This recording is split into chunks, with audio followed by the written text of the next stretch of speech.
कैसे हैं? आशा करता हूँ कि बहुत ही अच्छे होंगे। और आप लोगों को जो है यहाँ पे हम लोग एसएससी एमटीएस की जो तैयारी कर रहे हैं, जो आप लोगों के पेपर होने वाले हैं, अब जो है इधर छुट्टी है थोड़ा सा, तो आपको 14 अक्टूबर से लेके 14 जो है नवंबर के बीच में होने वाला है, ठीक है। जिनका भी पेपर देखिए बाकी है उनके लिए सुनहरा मौका है कि आपके पास 2 से 3 दिन समय बचा हुआ है। यदि आप चाहते हैं कि आप लोग जो है सिलेक्शन ले लें इस बार, तो आप लोगों को करना क्या है कि डेली जो है क्लास करना है। क्योंकि देखिए जिस तरह के आपके एग्ज़ाम में प्रश्न पूछे जा रहे हैं, 30 सितंबर का जो है आप लोगों का पेपर हुआ। उसके बाद से जो है आप लोगों के 1 अक्टूबर, उसके बाद से 7 से लेकर 9 अक्टूबर तक जो है आप लोगों के पेपर चला, ठीक है। मतलब लमसम जो है आप लोगों के अब 5 दिन पेपर समाप्त हो चुका है, ठीक है। और पाँचों दिन के जो है पेपर को एनालिसिस करते हुए, पाँचों दिन के जिस टॉपिक से प्रश्न पूछ रहा है, जिस तरह से प्रश्न पूछ रहा है, उसके अकॉर्डिंग जो है हम डेली क्लास करते हैं। सुबह के जो है 6 AM और शाम को जो है 6 PM पे, ठीक है। ये क्लास देखिए जो भी मिस कर रहा है उसके लिए तो बहुत ही खतरा है। क्योंकि देखिए मैंने पिछले जो भी पेपर हुए हैं उसमें अच्छे तरीके से इन तरह के प्रश्नों को सेलेक्ट किया था, जिसमें आप लोगों के सारा प्रश्न लड़ा हुआ था, ठीक है। तो आने वाले परीक्षा में भी आप लोगों को सीधा यहाँ से प्रश्न देखने को मिलेगा। तो आप लोग जो है यदि चैनल पर नए आए हैं तो चैनल को सब्सक्राइब करके रखिए, ताकि जैसे मैं जो है पढ़ा रहा हूँ शाम को 6 बजे, सुबह को 6 बजे, तो नोटिफिकेशन आप तक चला जाए, ठीक है। नोटिफिकेशन को ऑन कर लीजिए। इसमें हम लोग करेंगे पहले 10 ठो रीजनिंग के प्रश्न, उसके बाद से 30 ठो जीके के प्रश्न, उसके बाद से 10 ठो मैथ के प्रश्न, ठीक है। 3 विषय का इसमें जो है सॉल्यूशन करने वाले हैं। तो आप लोग वीडियो को अंत तक देखिएगा और हर एक प्रश्न को अच्छे तरीके से देखिएगा। चलिए स्टार्ट करते हैं। पहले प्रश्न को पहले सॉल्व करते हैं। रीजनिंग से कह रहा है कि नीचे दिए गए विकल्पों में से संबंधित संख्या को चुनिए। देखिए ये प्रश्न बहुत ही इम्पोर्टेंट है और ये आपके एग्ज़ाम में बहुत बार पूछा भी गया है, यहाँ पे आप लोग देख सकते हैं। तो चलिए इसको किस तरह से सॉल्व करेंगे। ये एनालॉजी का प्रश्न है, ठीक है। और एनालॉजी का आप लोगों को मालूम होगा कि आपके एग्ज़ाम में पूछे जाने वाले प्रश्न 100% बनेगा। अगर देखेंगे हम लोग 24 से लिखा है 126, 24 से 126 कब होगा? तो अगर इसमें हम कुछ से गुणा कर सकते हैं तो कहिएगा कि गुणा करके यहाँ पे हम लोग अगर 24 में देखिए 5 से गुणा कर देते हैं, 24 पाँचे हो जाएगा 120, 120 हो जाता है। और इसमें फिर 6 जोड़ देंगे तो ये हो जाएगा 126। वही काम अगर यहाँ पे कर देते हैं हम लोग 48, और 48 में गुणा करते हैं 5 से, और प्लस यहाँ पे गुणा करने के बाद 6 जोड़ देंगे तो 8 पचे हो जाएगा 40, और यहाँ पे हो जाएगा 4 पचे 20 और 4 24, यहाँ पे हो जाएगा 240 और प्लस 246 आ रहा है। और 246 यहाँ पे आप लोगों के ऑप्शन में ही नहीं दिया गया है।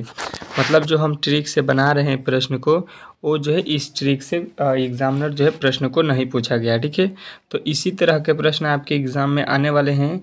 तो अगर आप डेली यहाँ से क्लास करके जाइएगा तो इस तरह के प्रश्नों में कोई भी प्रॉब्लम होने वाला नहीं है। अब देखिए इसको किस तरह से सॉल्व करेंगे। 24 जो लिखा है ये देखिएगा कि किसी वर्ग या किसी घन के पास होता है या नहीं।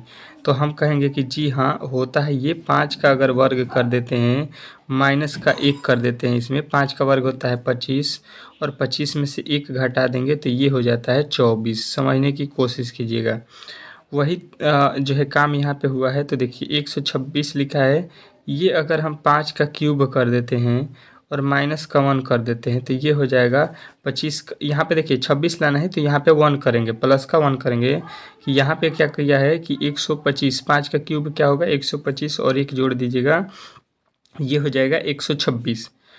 देखिए पहले स्क्वायर किया था यहाँ पे, उसके बाद से घन किया, उसका क्यूब किया।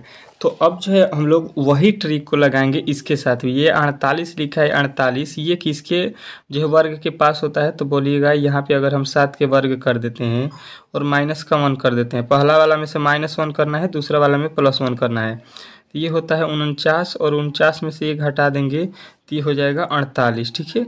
अब देखिए 7 का क्यूब करना है, इसके आगे जो है हम लोगों को यहाँ पे जो वैल्यू लाना है उसमें हम लोगों को क्या करना है, 7 का क्यूब करना है, और उसमें से माइनस का 1 प्लस का 1 इसमें कर देना है। देखिएगा पहले -1 किए हैं और उसके बाद से क्यू वाला में देखिएगा +1 किए हैं। तो इसका होता है 700 जो है 7 का क्यूब कितना है 343, और 343 में 1 जब हम जोड़ देते हैं तो 300 कितना हो गया 44। तो 344 आपके किस ऑप्शन में दिया गया है? तो बोलिएगा ऑप्शन नंबर ए। ये जो इस प्रश्न का राइट उत्तर हो जाएगा आशा करता हूँ कि ये प्रश्न आप लोगों को अच्छे तरीके से समझ में आ गया होगा। अब जब भी ये प्रश्न आपके एग्ज़ाम में पूछा जाएगा तो आप लोग अच्छे तरीके से जो है इसको बना सकते हैं। दूसरा प्रश्न देखिएगा, इसी टाइप के प्रश्न है, यहाँ पे लिखिए ये श्रृंखला का है, ठीक है। कह रहा है कि नीचे दिए गए श्रृंखला में प्रश्नवाचक चिन्ह के स्थान पे कौन सी जो है संख्या आएगी, ये आप लोगों को बताना है। बहुत ही इंपॉर्टेंट प्रश्न है और ये देख सकते हैं आप लोगों को कि ये एनालॉजी में जो है प्रश्न पूछे गए हैं। सॉरी, श्रृंखला श्रेणी का ये प्रश्न जो है आपकी यूपी पुलिस में पूछा भी गया है, जो हाल ही में पेपर समाप्त हुआ। तो इस तरह से जो है आप लोग अगर प्रश्न को पढ़ के जाते हैं, जो कि आपके एग्ज़ाम के जो है पॉइंट ऑफ व्यू से ज़्यादा इम्पोर्टेंट है, तो आप लोग वहाँ पे अच्छे से अच्छे नंबर कर सकते हैं। क्योंकि देखिए जिस तरह से आपकी परीक्षा चल रहा है उसी के अकॉर्डिंग जो है यहाँ पे आपकी क्लास जो है डेली चलाई जाती है। अगर हम देखेंगे 1 से 5 होने में, तो बोलिएगा कि यहाँ पे प्लस का 4 कर दिया है। इसके आगे देखिएगा यहाँ पे जो है 14 लिखा है। 5 से 14 कब होगा, जब इसमें हम लोग 9 जोड़ेंगे। उसके बाद से देखिए 14 से जो है यहाँ पे 30 कब होगा, जब इसमें हम लोग 16 को जोड़ देंगे। 30 में जो है 55 कब होगा, जब इसमें अगर हम बोलेंगे कि 25 को जोड़ देते हैं। यहाँ पे देखिए 55 से 91 कब होगा, जब इसमें हम लोग 36 जोड़ देते हैं।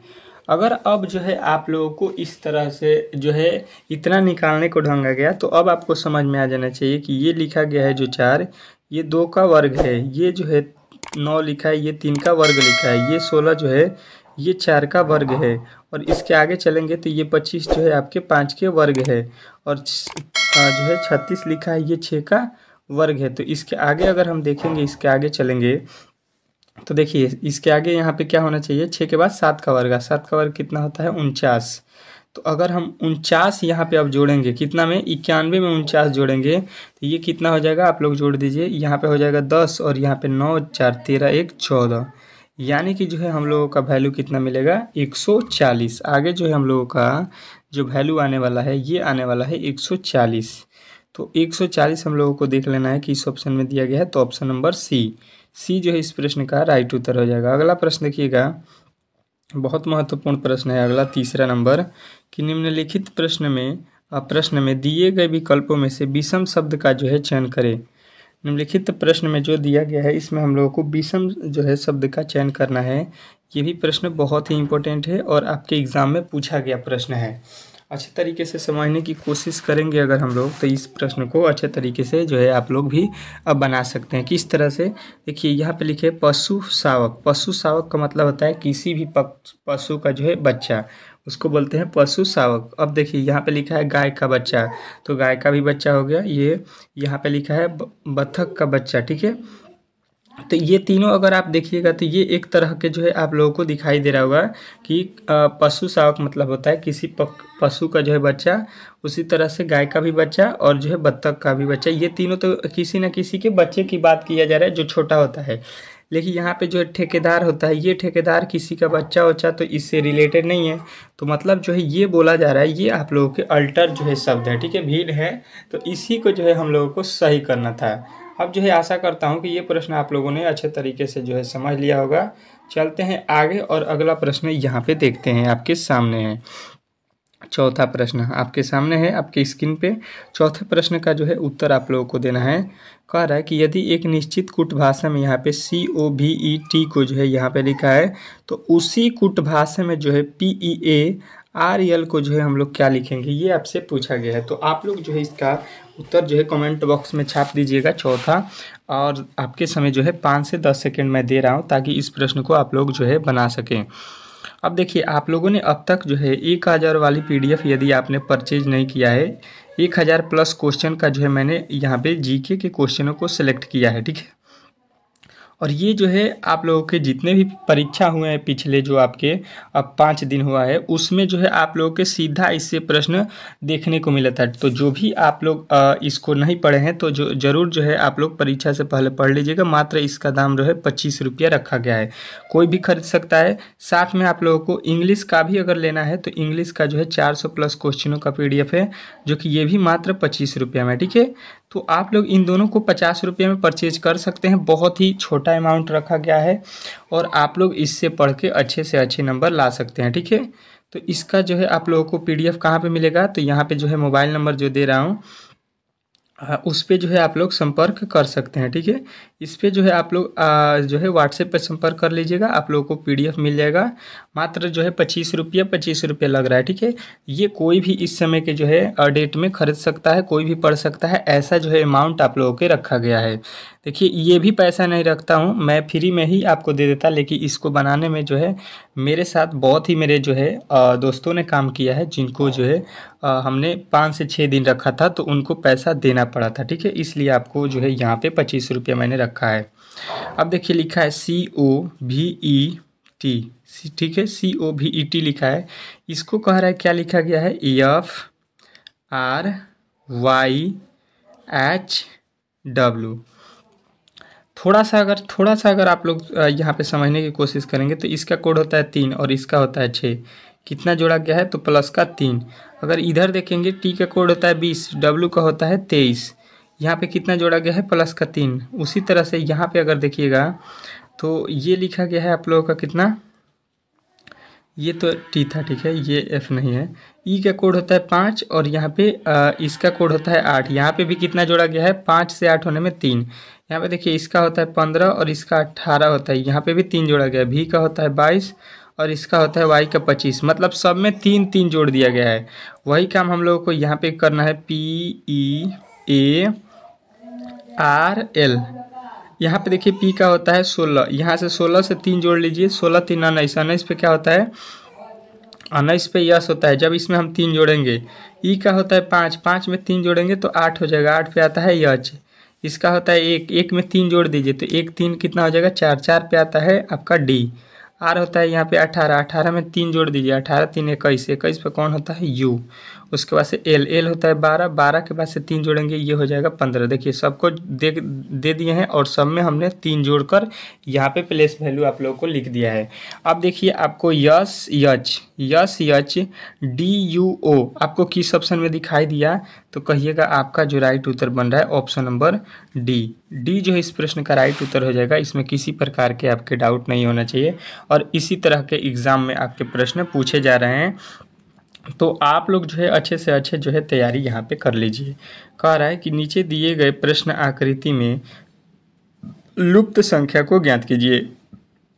अब आपको यहाँ पे जो वार्ड का चिन्ह दिया गया है, यहीं पे वैल्यू आप लोगों को बता देना है। अच्छे तरीके से समझने की कोशिश करेंगे और जो है आप लोगों के पास 5 सेकेंड है, 5 सेकेंड में जो है आप लोग इस प्रश्न को बना सकते हैं, या आप लोग वीडियो को रोक सकते हैं और वीडियो को रोक के सॉल्व करिए। फिर जो है मैं यहाँ पे वीडियो को जो है यहाँ पे मतलब आगे बढ़ाता हूँ और इसको सॉल्व करता हूँ। पहले देखिए यहाँ पे लिखा है 121, 169, तो आप लोगों के दिमाग में आना चाहिए कि ये किसी न किसी संख्या के वर्ग हैं, तो मतलब यहाँ पे इन दोनों से हम लोगों को 1 से 21 लाना है। लिखा है 20 और 9, 20 और 9 में गुणा करेंगे तो 1 से 21 नहीं होता है। अब देखिए 20 और 9 को जोड़ भी देते हैं तब भी नहीं होता है।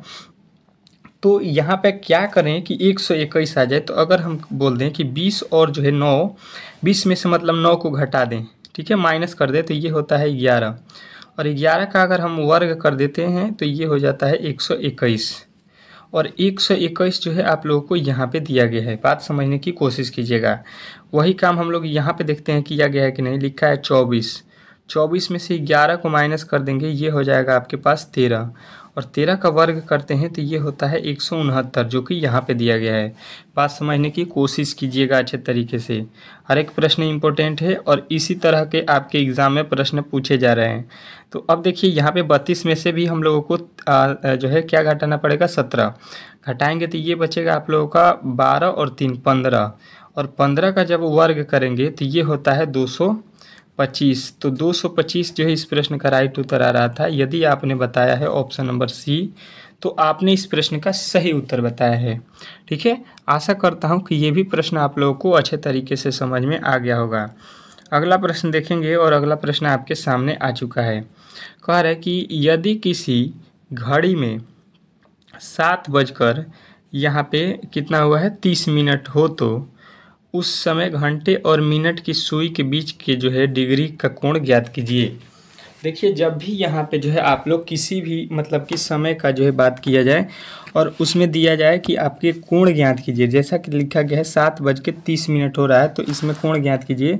तो कोण बराबर सूत्र जो है आप लोगों को याद रखना है। कोण बराबर एक सूत्र होता है 60H - 11 मिनट बटा 2। क्या याद रखना है? 60 एच, मतलब 60 घंटा माइनस 11 मिनट। अब इसी को जो है सॉल्व आप लोगों को कर देना है। देखिएगा तो किस तरह से सॉल्व करेंगे, तो 60 हो जाएगा, 60 के बाद एच का वैल्यू कितना है? 7 घंटा है, तो 7 घंटा माइनस 11 गुणे मिनट का कितना है? मिनट का वैल्यू कितना है आपके सामने? 30 है, तो यहाँ पे 30 रख देते हैं, बाटा यहाँ पे क्या कर देंगे? 2। अब देखिएगा यहाँ पे क्या हो जाएगा, यहाँ पे देखिए 7 छक्का 42 हो जाएगा, 200 420 माइनस यहाँ पे कितना करेंगे? 11 तिया कितना हो गया? 33, 330 बटा के 2। अब यहाँ पे वैल्यू को हम घटा देते हैं तो कितना हो जाएगा? देखिए 420 में से 300 जो है 30 घटाएंगे तो ये वैल्यू मिलेगा हमको 90, और 90 का नीचे क्या लिखा गया है? बट्टा में 2। ये कट जाएगा, ये क्या हो जाएगा? अब ये कट जाएगा, 90 बटा 2 कट के कितना डिग्री होगा? यानी कि 45 डिग्री। और इसके बीच जो है हम लोगों का कोण बनाना था, तो आप लोग कहिएगा कि इसमें जो कोण बनेगा वो 45 डिग्री बनेगा, जो कि ऑप्शन नंबर डी में दिया गया है। तो अब जब भी आपके सामने कोण वाला सवाल आए तो आप लोगों को याद रखना है 60 एच माइनस 11 मिनट बाई 2। अगले प्रश्न की ओर चलेंगे, और अगला प्रश्न आप लोगों के सामने आ चुका है। एनालॉजी का प्रश्न है, कह रहा है कि नीचे दिए गए विकल्पों में से संबंधित शब्द या संख्या को चुनिए। बहुत महत्वपूर्ण है, और इसी तरह के प्रश्न आपके एग्जाम में एनालॉजी से प्रश्न पूछे जा रहे हैं। देखिएगा एक टॉपिक मैंने बता दिया था जो है शब्दों से लेकर था, ये अक्षरों से लेकर था, ये शब्दों के अकॉर्डिंग बनाया गया है। पुस्तक क्या होता है? पृष्ठ। पुस्तक में क्या होता है? पृष्ठ। आप लोग बता सकते हैं कि जो हम लोग पुस्तक लेते हैं उसमें क्या होता है? पृष्ठ होता है। तो यहाँ पे दीवार जो बना होता है उसमें क्या होता है? जो दीवार आपने अपने घरों में देखा होगा वो किसके बने होते हैं? जिस तरह से पुस्तक का संबंध पृष्ठ से होता है, पुस्तक किससे बना होता है? पृष्ठ से। तो दीवार किससे बना होता है? तो आप लोगों का सभी का उत्तर आना चाहिए ऑप्शन नंबर ए, ईंट से। तो ईंट जो है इस प्रश्न का राइट उत्तर हो जाएगा। अगला प्रश्न देखिएगा आपके सामने आ चुका है, कह रहा है कि यदि किसी महीने का तीसरा दिन जो है मंगलवार है, मान लीजिए यहाँ पे तीसरा दिन, ठीक है, तीसरा दिन क्या है? मंगलवार है, ठीक है, मंगलवार हो गया। अब कहने की यहाँ पे देखिएगा, कह रहा है कि महीने का 25वां दिन बताइए। 25वां दिन हम लोगों को बताना है कि उसी महीने का 25 तारीख को जो है कौन सा दिन होगा। ये कैलेंडर से प्रश्न है, और कैलेंडर के भी प्रश्न आपके एग्जाम में पूछे जा रहे हैं। तो देखिए हर एक 7 दिन के बाद, मतलब हर एक सप्ताह कितने दिन का बना? 7 दिन का। सभी लोगों को मालूम है कि 7 दिन का सप्ताह होता है। मतलब अगर इसमें हम 7 दिन जोड़ देते हैं तो यहाँ पे 3 और 7 कितना हो गया? 10। 10 को भी यहाँ पे क्या हो जाएगा? मंगलवार ही होगा, ठीक है। 10 तारीख को क्या पड़ेगा? मंगलवार, क्योंकि हर एक 7 दिन पर जो है आप लोगों के वही दिन आते हैं। फिर जो है यहाँ पे 7 दिन जोड़ दीजिएगा तो ये कितना हो जाएगा? 17। और 17 के भी दिन जो है आप लोगों के कौन से होंगे? मंगलवार के। फिर 17 के बाद से फिर 7 इसमें हम जोड़ देते हैं तो ये हो जाएगा आपके 17 और 7 कितना हो गया? 24। और 24 को भी आपके कौन सा दिन पड़ेगा? मंगलवार ही पड़ेगा। बात समझने की कोशिश कीजिएगा। हमसे पूछा गया है 25 तारीख, तो मंगलवार के बाद से जो है कौन सा दिन आता है? आप लोग अगर बता दीजिएगा तो वही जो है सही उत्तर हो जाएगा। मंगल के बाद बुधवार आता है, तो ऑप्शन नंबर सी। देखिए बहुत ही इजी था, इजी तरीके से समझने की बात है। अगर आप लोग अच्छे तरीके से पढ़ते हैं तो आप लोग के हर एक प्रश्न से जो है सही जाएंगे एग्ज़ाम हॉल में, पढ़ के गए हैं तो। अगर नहीं पढ़िएगा अच्छे तरीके से, अच्छे चैनलों से, अच्छे ढंग से, तो आप लोग जो है वहाँ पे फंस जाइएगा। अब चलिए अगले प्रश्न की ओर, और अगला प्रश्न आपके सामने आ चुका है। 9वां प्रश्न कह रहा है कि उस वेन आरेख का चयन करें जो दिए गए वर्गों के बीच जो है सर्वोच्चतम रूप से दर्शाता है। सर्वोच्चतम इसका रूप दर्शाता है। वेन आरेख बनाना है। सेब लिखा है, फल लिखा है, गाजर लिखा है, तीनों के बीच वेन डायग्राम बनाना है। थोड़ा सा यहाँ पे अगर हम समझेंगे तो देखिए ये हो गया फल, और फल के अंदर कौन सा भाई साहब आते हैं? फल के अंदर आते हैं आपके सेब। सेब क्या है? फल है। उसी तरह से केला भी फल है, आपके अमरूद भी फल हैं, आम भी फल है। इस तरह से जो भी फल होता है ये क्या, ये जो नाम हम बोले ये फल होता है। फल आता है, फल के अंदर आता है आम, सेब, केला, अमरूद, अनार, ये सब इसके अंदर आएंगे फल के, क्योंकि उसको भी फल बोला जाएगा। लेकिन गाजर जो है, गाजर ये सब्जी में आता है, तो ये आप लोगों का अल्टर हो जाएगा। गाजर जो है फल नहीं होता है। तो ऑप्शन नंबर इसका जो है हम लोग बी बताएंगे राइट उत्तर। बी जो इस प्रश्न का राइट उत्तर हो जाएगा। अगला प्रश्न देखिएगा, और अगला प्रश्न आपके सामने आ चुका है। कह रहा है ये कि एक आदमी जो है 9 किलोमीटर पूरब की ओर, उसके बाद जो है 12 किलोमीटर दक्षिण की ओर जाता है, उसके जो है प्रारंभ और अंतिम बिंदु के बीच की दूरी ज्ञात कीजिए। देखिए ये दिशा से प्रश्न है और मैंने दिशा के लिए आप लोगों को बहुत ही अच्छे तरीके से हर एक जो है वीडियो में बताता रहता हूँ, हर एक जो है, क्योंकि एक जो है आपके प्रश्न जो है पूछे जाएंगे। ये होता है, देख लीजिए, ऊपर होता है उत्तर, नीचे होता है दक्षिण, ये होता है पूरब और ये दिशा होता है पश्चिम। ये चारों दिशा हो गया। यहाँ पे जो बोला गया है उसी के अकॉर्डिंग चलिए। यहाँ पे कह रहा है कि पूरब की ओर कितना जाना है आपको, 9 किलोमीटर। मान लीजिए हम यहाँ पे हैं तो पूरब इधर होगा, देख सकते हैं यहाँ पे लिखा गया है पूरब, हम जो है 9 किलोमीटर चले गए, बोला गया। उसके बाद जो है 12 किलोमीटर दक्षिण जाना है। दक्षिण किधर है, देखिए यहाँ पे नीचे दक्षिण लिखा है, तो ये 12 किलोमीटर नीचे आ जाएंगे हम लोग, 12 किलोमीटर। अब बोल रहा है कि उसके प्रारंभ और अंतिम बिंदु के बीच, प्रारंभ यहाँ पे है और अंतिम बिंदु यहाँ पे है, इसके बीच की दूरी जो है हम लोगों को बता देनी है। तो इसके बीच की दूरी जो है आप लोग निकालिएगा, तो ये कर्ण हो गया, ठीक है, ये कर्ण हो गया।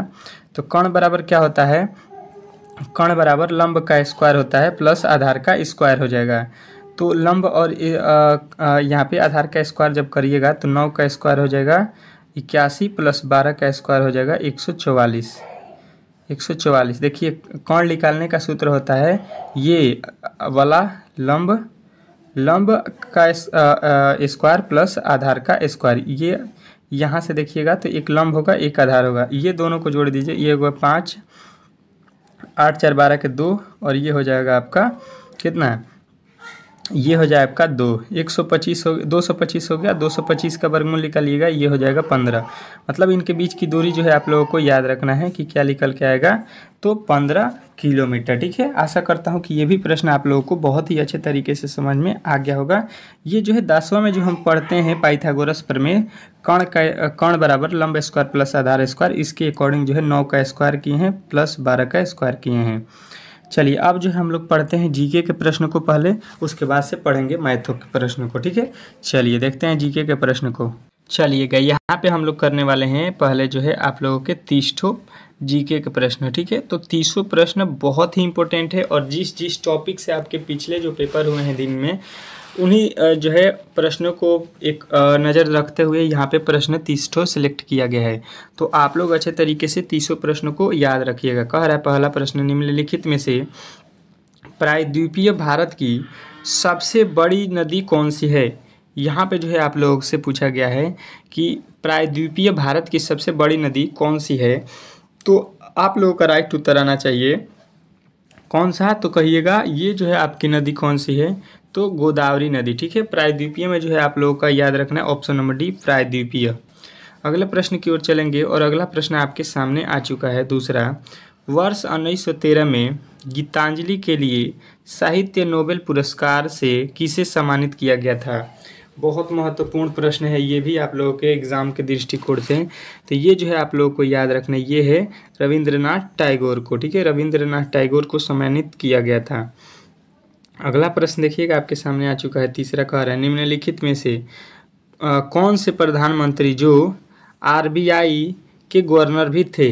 यहाँ पे बताना है निम्नलिखित में से कौन से प्रधानमंत्री हैं जो आरबीआई के गवर्नर भी थे। यहाँ पे तो आप लोगों का राइट उत्तर आना चाहिए, ये थे आपके डॉक्टर मनमोहन सिंह। तो ऑप्शन नंबर ए जो है इस प्रश्न का राइट उत्तर हो जाएगा। नेक्स्ट प्रश्न की ओर चलेंगे और अगला प्रश्न आप लोगों के सामने आ चुका है चौथा। कह रहा है बक्सर दशहरा निम्नलिखित में से भारत के किस जो है राज्य में मनाया जाता है। बत्सर दशहरा जो है ये भारत के किस राज्य में मनाया जाने वाला जो है ये त्यौहार है, तो आप लोगों का राइट उत्तर आना चाहिए छत्तीसगढ़। छत्तीसगढ़ जो है इस प्रश्न का राइट उत्तर हो जाएगा। अगला प्रश्न देखिएगा पांचवा, क्षत्रिय लोक नृत्य शैली किस राज्य से संबंधित है। और देखिए ये मैंने जो है लमसम 5 से 6 वीडियो में जो है आप लोगों को बता दिया है। मतलब अगर हमने 100 वीडियो बनाया है तो 5 से 6 वीडियो में जो है इस प्रश्न को बता दिया है। तो देखते हैं इस प्रश्न का उत्तर जो है कौन कौन बता देता है कमेंट बॉक्स में। ठीक है, कमेंट बॉक्स में इसको छाप देना है कि क्षत्रिय किस जो है राज्य की लोक नृत्य है। इसका प्रश्न का उत्तर कमेंट बॉक्स में सबको छापना है 5वें का, क्योंकि ये बहुत बार मैंने प्रश्न को बनाया है और बहुत ही इंपॉर्टेंट है, इसलिए मैं उसको जो है हर एक वीडियो में आशा करता हूँ कि ये प्रश्न पड़ जाता है, क्योंकि किसी न किसी जो है शिफ्ट में वो पूछने वाला है। कह रहा है अगला कि भारत में मोटेंग्यू यहाँ पे चेम्स्फोर्ड किस जो है वर्ष में पेश किया गया? तो आप लोगों का राइट उत्तर आना चाहिए कि ये पेश किया गया था आपके 1919 में। ऑप्शन नंबर सी जो है इस प्रश्न का राइट उत्तर हो जाएगा। अगला प्रश्न देखिए, कह रहा है कि जवाहर रोजगार योजना किस पंचवर्षीय योजना के जो है तहत शुरू की गई थी? कौन सा योजना? तो जवाहर जो है रोजगार योजना किस पंचवर्षीय योजना के तहत जो है शुरू की गई थी? तो आप लोगों का राइट उत्तर आना चाहिए 7वीं पंचवर्षीय योजना, जो कि ऑप्शन नंबर ए में दिया गया है, यही आप लोगों का राइट उत्तर है। अगला प्रश्न देखिएगा आपके सामने आ चुका है, कह रहा है कि रोवर्स कप निम्नलिखित में से किस जो है खेल से संबंधित है? तो रोवर्स कप निम्नलिखित में से आप लोगों को याद रखना है कि ये जो है आपके किस खेल से संबंधित है? तो फुटबॉल में, ठीक है, फुटबॉल में जो है आप लोगों के इस कप का यूज किया जाता है। अगला प्रश्न देखिएगा आपके सामने आ चुका है, कह रहा है निम्नलिखित में से भारतनाट्यम का उल्लेख जो है किस शास्त्रालय में जो है हुआ है, ये आप लोगों को बताना है। किसका? भारतनाट्यम। तो भारतनाट्यम जो है आप लोगों को याद रखना है, ये नाट्य शास्त्रीय में जो है इसका जो है उद्गम हुआ है। अगला प्रश्न देखिएगा आपके 11 नंबर, प्रधानमंत्री मिड डे मील, ठीक है, प्रधानमंत्री मिड डे मील योजना की शुरुआत जो है कब हुई थी? तो आप लोगों का जो है इस प्रश्न का राइट उत्तर आना चाहिए 1995 में प्रधानमंत्री मिड डे मील का जो है शुरुआत हुआ था। अगले प्रश्न की ओर चलेंगे। अगला प्रश्न कह रहा है कि वॉलीबॉल में खिलाड़ियों की संख्या कितनी होती है? वॉलीबॉल जो होता है खेल, उसमें जो है कितने खिलाड़ी एक टीम से खेलते हैं? तो आप लोगों का राइट उत्तर आना चाहिए 6 जो है इस प्रश्न का राइट उत्तर हो जाएगा। अब जो है आप लोगों को बताना है कि क्रिकेट है, ठीक है, क्रिकेट में जो है कितने खिलाड़ी जो है खेलते हैं एक टीम से, ठीक है, एक टीम से जो है कितने खिलाड़ी खेलते हैं, ये जो है यहाँ पे कमेंट बॉक्स में छाप देना है। चलिएगा अगले प्रश्न की ओर चलेंगे और अगला प्रश्न आपके सामने आ चुका है। कह रहा है कि भारतीय संविधान का अनुच्छेद 18 किससे संबंधित है? भारतीय संविधान का जो अनुच्छेद 18 है ये किससे संबंधित है? बहुत ही महत्वपूर्ण है। तो आप लोगों का जो है 18 में याद रखना है कि ये है आपके उपाधियों का जो है अंत, उपाधियों का अंत से जो है संबंधित है। अगले प्रश्न की ओर चलेंगे और अगला प्रश्न आपके सामने जो है स्क्रीन पे है। कह रहा है आपका अगला प्रश्न कि जो है निम्नलिखित में से पश्चिमी घाट की सबसे ऊंची चोटी कौन सी है? निम्नलिखित में से पश्चिमी घाट की सबसे ऊंची चोटी कौन सी है, ये आप लोगों को यहाँ पे बताना है। तो आप लोगों का राइट उत्तर आना चाहिए कि ये जो है आपके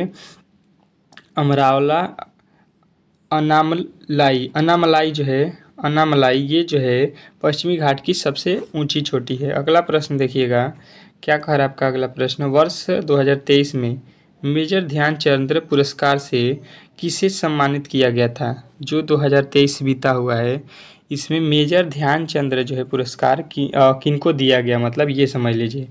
तो आप लोगों का राइट उत्तर आना चाहिए, ये हैं शरद कमल, ठीक है, शरद कमल को जो है सम्मानित किया गया था। अगला प्रश्न देखिएगा आपके सामने आ चुका है, कह रहा है मौलिक कर्तव्य किस देश के संविधान से लिया गया है? मौलिक कर्तव्य जो है ये संविधान के किसके जो है संविधान से लिया गया है?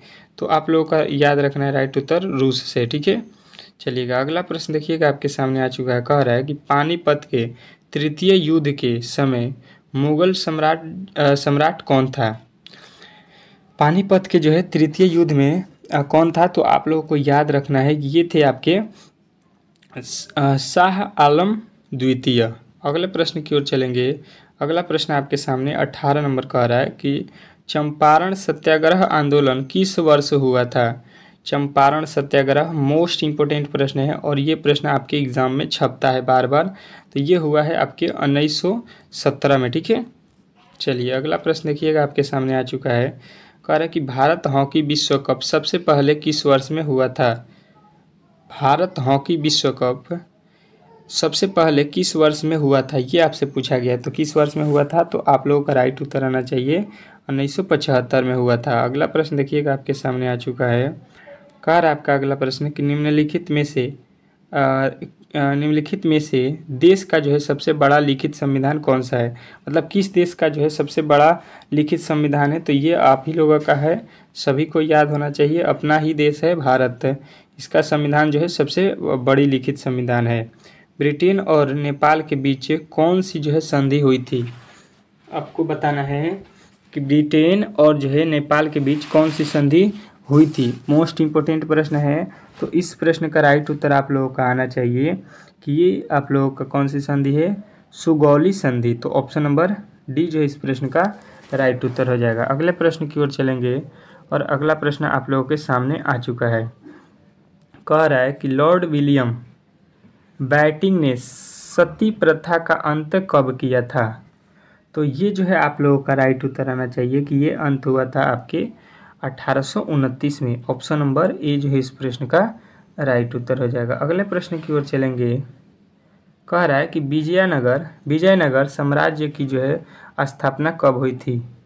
तो विजयनगर जो है साम्राज्य की स्थापना आप लोगों को बताना है कि 1336 में हुआ था। ठीक है, अगले प्रश्न की ओर चलेंगे और अगला प्रश्न आप लोगों के सामने आ चुका है। कह रहा है कि अखिल भारतीय मुस्लिम लीग की स्थापना कब हुई थी। अखिल भारतीय मुस्लिम लीग की स्थापना कब हुई थी। तो ये जो है आप लोगों को याद रखना है कि ये हुआ था जो है 1906 में। ठीक है, तो ऑप्शन नंबर डी जो है इस प्रश्न का राइट उत्तर हो जाएगा। अगला प्रश्न देखिएगा आपके सामने आ चुका है। कह रहे हैं अखिल भारतीय मुस्लिम लीग, ये तो आप लोगों का हो गया है। अगला प्रश्न देखिएगा। कह रहा है आपका अगला प्रश्न कि जो है संगीत नाटक अकादमी का जो है मुख्यालय कहाँ पर है। संगीत नाटक अकादमी का जो है मुख्यालय कहाँ पे है, 25 नंबर। ठीक है, तो 25 का राइट उत्तर आप लोगों को याद रखना है कि ये दिल्ली में है। ठीक है, अगला प्रश्न देखिएगा। कह रहा है 26 स्तूप निम्नलिखित में से किस धर्म से जो है संबंधित है। स्तूप किस धर्म से जो है संबंधित है, तो आपको बताना है ये बौद्ध धर्म से संबंधित है। तो ऑप्शन नंबर सी जो है इस प्रश्न का राइट उत्तर हो जाएगा। अगले प्रश्न की ओर चलेंगे और अगला प्रश्न जो है आप लोगों के स्क्रीन के सामने है। कह रहा है कि जनगणना 2011 के अनुसार भारत का सबसे अधिक आबादी वाला शहर कौन सा है। तो भारत का जो है सबसे अधिक आबादी वाला जो है शहर आप लोगों को बताना है कि ये है आपके ठाणे। ठीक है, जो महाराष्ट्र मुंबई बोला जाता है वहाँ पे है ठाणे। अगला प्रश्न देखिएगा आपके सामने आ चुका है कि जम्मू कश्मीर के जो है वटल जनजाति द्वारा कौन सा जो है नृत्य किया जाता है। तो यहाँ पे जो है आप लोगों को याद रखना है कि ये किया जाता है आपके डमहल नृत्य। डमहल नृत्य जो है आपका राइट उत्तर हो जाएगा। अगला प्रश्न देखिएगा। कह रहा है सिंधु घाटी सभ्यता के किस स्थल से कांस्य की जो है नृत्य की मूर्ति मिली है। ठीक है, तो आप लोगों का राइट उत्तर आना चाहिए ये मिला था आपके मोहनजोदड़ो से। ठीक है, मोहनजोदड़ो आपका राइट उत्तर हो जाएगा। अगला प्रश्न देखिएगा। कह रहा है कि 5 मार्च 1931 में कौन से जो है समझौते पर महात्मा गांधी जी ने हस्ताक्षर किए। तो आप लोगों का राइट उत्तर आना चाहिए ये जो है आपके कौन से, option number C Gandhi Irwin समझौता। ठीक है, चलिए अगला प्रश्न देखिएगा और आज का जो है ये अंतिम प्रश्न हो गया। कह रहा है कि भारतीय संविधान का कौन सा अनुच्छेद 14 वर्ष से कम बच्चों को कारखाने में प्रतिबंध लगाया, मतलब 14 वर्ष से कम उम्र के जो बच्चे होंगे वो कारखाने में काम नहीं करेंगे, ये आपसे पूछा गया है। तो इस प्रश्न का जो है आप लोगों को राइट उत्तर याद रखना है कि अनुच्छेद जो 24 है इसी के अकॉर्डिंग जो है आप लोगों को 14 वर्ष से बच्चे को कारखाने में काम नहीं करा सकते हैं। तो यहाँ पे 30 जीके के प्रश्न थे। अब करने वाले हैं जो है मैथ के 10 प्रश्नों को। ठीक है, तो यहाँ पे उसको भी आप लोग अच्छे तरीके से समझने की कोशिश करेंगे। और देखिए सारे प्रश्न इम्पोर्टेंट है क्योंकि इसी तरह के जो है आपके एग्जाम में प्रश्नों को पूछा जा रहा है। तो चलिए मैथ के भी प्रश्नों को पहले सॉल्व कर लेते हैं। ठीक है, चलिए देखते हैं पहला प्रश्न। चलिए यहाँ पे पहले जो है प्रश्न की ओर आ चुके हैं मैथ का। ठीक है, मैथ का जो है ये पहला प्रश्न है। देखिए जहाँ जहाँ से प्रश्न को पूछा गया है उसी प्रश्न को यहाँ पे हम लोगों ने सिलेक्ट किया है। जिस टॉपिक से प्रश्न को पूछा गया है गणित में उस टॉपिक को मैं जो है यहाँ पे कवर करने वाला हूँ। जैसा कि एक प्रश्न आपसे पूछा जा रहा है कि किसी आयताकार मैदान की लंबाई और जो है चौड़ाई 3:2 के अनुपात में है। यदि इसका जो है परिमाप यहाँ पे 80 मीटर हो तो इसकी चौड़ाई क्या होगी, ये आपसे पूछा गया है। अच्छे तरीके से समझने की कोशिश करेंगे और इस प्रश्न को बताएंगे आप लोग। देखिए तो यहाँ पे देखिए लंबाई और चौड़ाई का अनुपात दिया गया है कि 3:2 में है। इसका कहने का मतलब लंबाई और चौड़ाई जो लिखा गया मतलब लंबाई जो है यहाँ पे 3 है अनुपात में और जो है चौड़ाई आपके 2 है। तो जब भी अनुपात में है तो इसको हम कुछ ना कुछ मानना पड़ता है। मतलब यहाँ पे हम लोग लिखेंगे कि यहाँ पे जो है आयत की लंबाई क्या हो जाएगा 3x और जो है आप लोगों के चौड़ाई क्या हो जाएगा आयत का 2x। इस तरह से इसको कर लेंगे। अब जो है आयत का परिमाप क्या होता है, परिमाप बराबर सूत्र आप लोग को याद रखना है कि ये जो आयत का परिमाप होता है ये होता है आप लोगों के 2 × L+B, यही होता है। तो देखिए परिमाप आप लोगों को कितना दिया गया है तो आप लोग कहिएगा यहाँ पे परिमाप जो है आप लोगों के 80 मिल गया है। ठीक है, यहाँ पे परिमाप कह रहा है कि जो आयत है उसका परिमाप तो 80 है तो मैंने 80 इधर रख दिया, यहाँ पे 2 लिख देंगे। और देखिए लंबाई और चौड़ाई देख लीजिए, लंबाई का वैल्यू 3x है और चौड़ाई का वैल्यू 2x है। ठीक है, अच्छे तरीके से समझने की कोशिश करेंगे। तो देखिए 2 और 3 कितना हो गया 5 और 5 में 2 से गुणा करेंगे 5 दूना का 10x हो गया। इधर कितना हो गया 80। यहाँ पे देखिए 10 के पहाड़ में 80 कट जाएगा मतलब x का वैल्यू यहाँ पे कितना हो जाएगा 10 8 80। x की वैल्यू कितना मिला हम लोगों को 8 है। x का वैल्यू अच्छे तरीके से आप लोगों को दिख रहा होगा कि 8 निकल के आ गया। अब बोला क्या गया है कि आप लोगों को चौड़ाई भाई साहब बताना है, यहाँ पे क्या बताना है चौड़ाई। तो देखिए चौड़ाई यहाँ पे लिखा है 2x, तो 2 में हम x का वैल्यू कितना लाए हैं 8 है तो 8 में 2 से गुणा करेंगे 16 हो जाएगा। अगर आपसे यहाँ पे पूछ देगा लंबाई तो यहाँ पे देखिए लिखा है 3 और 3 के बाद x में गुणा करेंगे 8 से तो 8 तरीके हो जाएगा 24। तो आपसे पूछा क्या गया है चौड़ाई को, तो चौड़ाई वाला उत्तर आपका 16 आया है जो कि ऑप्शन नंबर बी में दिया गया है। तो बी जो इस प्रश्न का राइट उत्तर हो जाएगा। इसमें आप लोगों को केवल याद रखना है कि आयत का परिमाप क्या आता है 2 × L+B। आप लोग इस प्रश्न को सॉल्व कर सकते हैं। अगले प्रश्न की ओर चलेंगे और अगला प्रश्न आपके सामने आ चुका है जो है दूसरा गणित का कह रहा है यदि एक घन का जो है विकर्ण यहाँ पे 12 सेंटीमीटर है, √12 सेंटीमीटर हो तो उसका आयतन ज्ञात करें। अच्छे तरीके से समझने की कोशिश करेंगे और इसमें जो है आप लोगों को सूत्र याद रखना पड़ेगा। ये जो है घन का विकर्ण दिया है तो लिखेंगे घन का विकर्ण। ठीक है, घन का विकर्ण क्या होता है, घन के विकर्ण बराबर सूत्र तो ये होता है √3a। घन का विकर्ण क्या होता है √3a। ए मतलब होता है भुजा। ये कह रहा है कि घन का विकर्ण कितना है तो बोलिएगा √12। हम लोग कह रहे हैं कि ये कितना है √3a। अब देखिएगा यहाँ से आप समझने की कोशिश कीजिएगा तो ये जो है √12 को हम लिख सकते हैं √4 गुणे √3, √4 गुणे √3 लिखिएगा तो बात तो एक ही है। अब देखिए यहाँ पे क्या हो जाएगा आपका, यहाँ पे देखिएगा क्या हो जाएगा कि इधर है √3a, √3 से √3 कट जाएगा बचेगा √4। ये √4 का वर्गमूल क्या होता है बोलिएगा 2 और इधर बचेगा कितना आप लोगों का a, इधर आपका a बच गया। तो अब जो है हम लोगों को अच्छे तरीके से यहाँ पे समझ में आ गया है। यहाँ पे जो है आप लोगों का वैल्यू कितना मिला 2, a बराबर कितना आ गया 2 क्योंकि 4 का वर्गमूल कितना आ गया 2, यानी वैल्यू जो है हम लोगों का a का मतलब भुजा बराबर 2 मिल गया। अब पूछा है उसका आयतन, तो घन का आयतन क्या होता है भुजा क्यूब होता है। घन का आयतन आप लोगों को लिखना है घन का आयतन ये बराबर होता है भुजा क्यूब। और भुजा कितना दिया है 2 का क्यूब करते हैं तो 2 का क्यूब होता है 2 दूना के 4 दूना के 8 का क्यूब कर देंगे तो ये जो है आप लोगों का राइट उत्तर मिल जाएगा ऑप्शन नंबर पहला। ठीक है, 8 जो है इस प्रश्न का राइट उत्तर आपके ऑप्शन नंबर ए में दिया गया है। आशा करता हूँ कि ये भी प्रश्न आप लोगों को बहुत ही अच्छे तरीके से समझ में आ गया होगा। जब भी इस तरह के प्रश्न अब आपके एग्जाम में पूछे जाएंगे तो आप लोग अच्छे तरीके से इस प्रश्न को सॉल्व कर लीजिएगा। अगला प्रश्न देखिएगा आपके सामने आ चुका है, कह रहा है कि 7 संख्याओं में से प्रथम 4 संख्याओं का जो है औसत 4 है। 7 जो है हमारे पास संख्या है जिसमें से प्रथम 4 संख्याओं का औसत कितना दिया गया है तो बोल रहा है 4। अंतिम जो है 4 संख्याओं का औसत कितना दिया है यहाँ पे 4।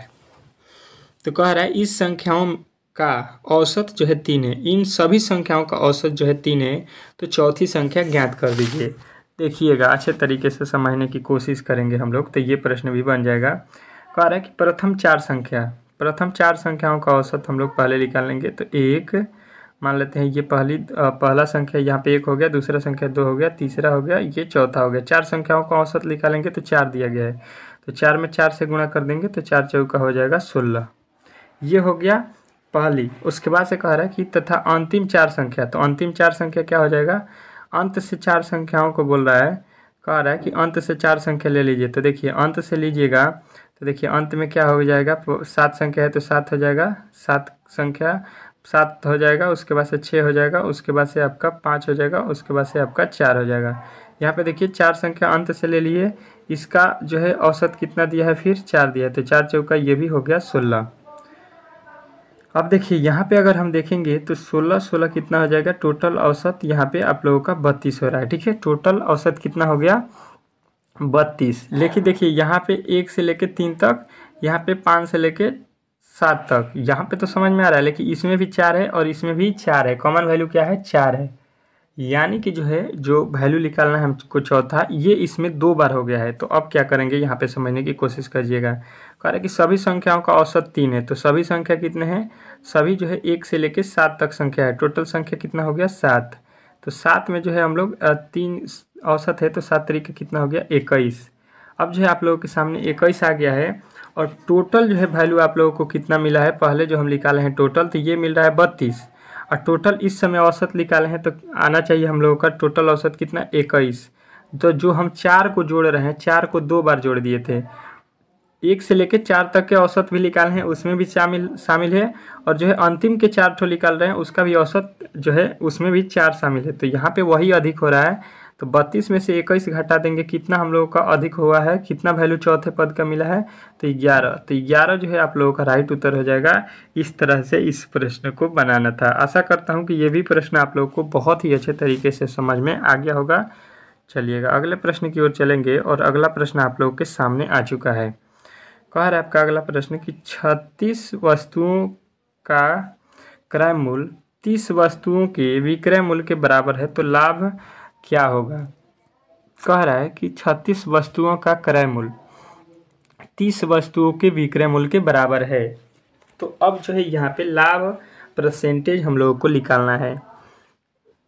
अगर आपके पास इस तरह के प्रश्न दे कि 36 वस्तुओं का क्रय मूल्य, मतलब 36 वस्तु का सीपी, कह रहा है कि 30 वस्तु के एसपी के बराबर है। ठीक है, मतलब यहाँ पे कहने का मतलब हो गया कि यहाँ पे 30 सीपी, यहाँ से अगर कोई पूछेगा तो सीपी का वैल्यू इधर वाला हो जाएगा। ठीक है, बराबर के इस तरफ 30 वस्तु खरीदे हैं, और सीपी एसपी का मतलब हो गया कितना वस्तु बेचे हैं, तो हम लोग 36 वस्तु बेचे हैं। ठीक है, 30 वस्तु कीन रहे हैं और 36 वस्तु बेच रहे हैं। यहाँ पे समझने की कोशिश कीजिएगा। देखिए यहाँ पे जो है इस ट्रिक से नहीं बनाएंगे, इसको सीधा नॉर्मली अगर हम बना लेते हैं तब भी इसका प्रश्न का उत्तर आ जाएगा। 36 वस्तु खरीद रहे हैं, क्रय मूल्य कितना है, तो क्रय मूल्य मतलब समझ लीजिए 36 कीने हैं, और वहाँ पे पुस्तक को बेच कितना रहे हैं, विक्रय मूल्य कितना कर रहे हैं, तो विक्रय मूल्य जो है हम लोग केवल 30 ठो को कर रहे हैं, मतलब 36 ठो कीन के और 30 ठो को अगर हम बेच देंगे केवल 30 ठो, तो यहाँ पे जो है हम लोगों का वैल्यू क्या हो जाएगा, बराबर हो जाएगा। मतलब 30 ठो अगर हम अब पुस्तक खरीदेंगे और मात्र उसमें से 36 ठो किनेंगे और 30 ठो को बेच देंगे, तो हमारा जो क्रय मूल्य है निकल जाएगा। तो लाभ हमको कितना होगा, लाभ हमको 6 ठो हो जाएगा। कितना लाभ हो जाएगा, 6 ठो। अगर मान लीजिए कि आप जो है 2 कलम किनेंगे और 2 में से जो है 1 कलम को बेच देंगे, तो जितने रुपये में 2 कलम किन के लाए हैं उतना में एक ही कलम को बेच दिए, तो 1 कलम आपको लाभ हो गया। उसी तरह जो है यहाँ पे 36 पुस्तक किन के लाए हैं और 30 वो पुस्तक बेचेंगे, तो जितने में खरीदे हैं वो हम लोगों को यहाँ पे 30 ही पुस्तक में मिल जाएगा। तो हमको फ़ायदा कितना पुस्तक हो जाएगा, 6। किस पे होगा, तो 36 पे, और गुणे कर देंगे 100। परसेंटेज निकालने के लिए गुणा 100। इसके पहाड़े में ये 36 जो है 6 बार में, तो यानी कि 100 बटा हो गया 6, 36 6 बार में, और यहाँ पे से कट जाएगा, यहाँ पे 2 से कट जाएगा, तो 50 बटा हो जाएगा अब आपका 50 बटा 3। और 50 बटा 3 का मतलब क्या होता है, 50 बटा 3 तो 16 तिया 48, 16 तिया 48, यानी कि हो जाएगा 16.4/6%।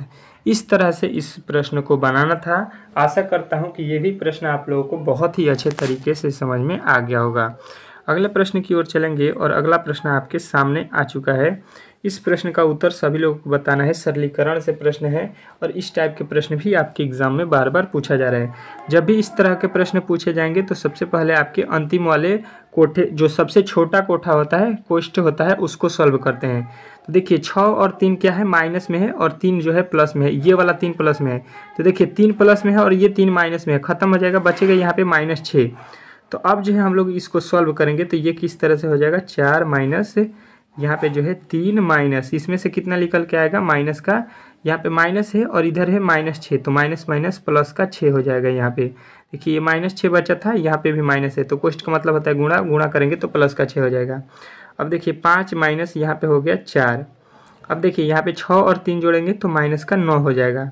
अब देखिए 5 माइनस, इसमें से घटा देंगे तो ये कितना हो जाएगा, माइनस का 4 में से जो है 9 घटाएंगे 5 हो जाएगा, तो माइनस का 5 जो है अब यहाँ पे आ जाएगा, कोष्ठ का मतलब होता है गुणा, तो ये हो जाएगा प्लस का 5। यहाँ पे माइनस था और इसमें से घटाएंगे 4 में से 9, तो -5, तो माइनस माइनस प्लस 5 और 5 और 5 यहाँ पे जोड़ देंगे तो ये बन जाएगा आपका 10। और 10 जो है इस प्रश्न का राइट उत्तर आपके ऑप्शन नंबर पहला में ही दिया गया था। ठीक है, तो इस तरह से सरलीकरण को जो है हम लोग प्रश्न को सॉल्व करते हैं। पहले क्या करते हैं कि सबसे छोटे वाले कोष्ठ को हल करिएगा, फिर उसके बाद से उसके मझौले कोष्ठ को, फिर बड़ा वाला कोष्ठ को हल कीजिएगा, तो कभी भी प्रश्न जो है गलती नहीं होगा। और इसका नियम होता है सरलीकरण का यही। तो इस तरह से आज जो है हम लोगों ने यहाँ पे 10 ठो रीजनिंग के प्रश्न, उसके बाद से 30 ठो जो है आप लोगों के जीके के प्रश्न, प्लस जो है आपके जो है 5 से 6 प्रश्न हम लोगों ने मैथ का भी यहाँ पे कंप्लीट किया है। और जो है वीडियो यहाँ पे लंबा होने के कारण हम लोग जो है जो भी प्रश्न आपके मैथ के बचे हुए हैं, कल वाला जो सुबह हमें क्लास होगा 6 AM पे, उसमें जो है मैं करा दूंगा आपका। ठीक है, तो सुबह वाली क्लास आप लोग को मिस नहीं करना है, अच्छे तरीके से देखना है। और चैनल पर नए आए हैं तो प्लीज़ जो है चैनल को सब्सक्राइब करके रखिए ताकि एक भी वीडियो मिस ना हो। ठीक है, चलिए मिलते हैं नेक्स्ट वीडियो में, तब तक के लिए जो है जय हिंद।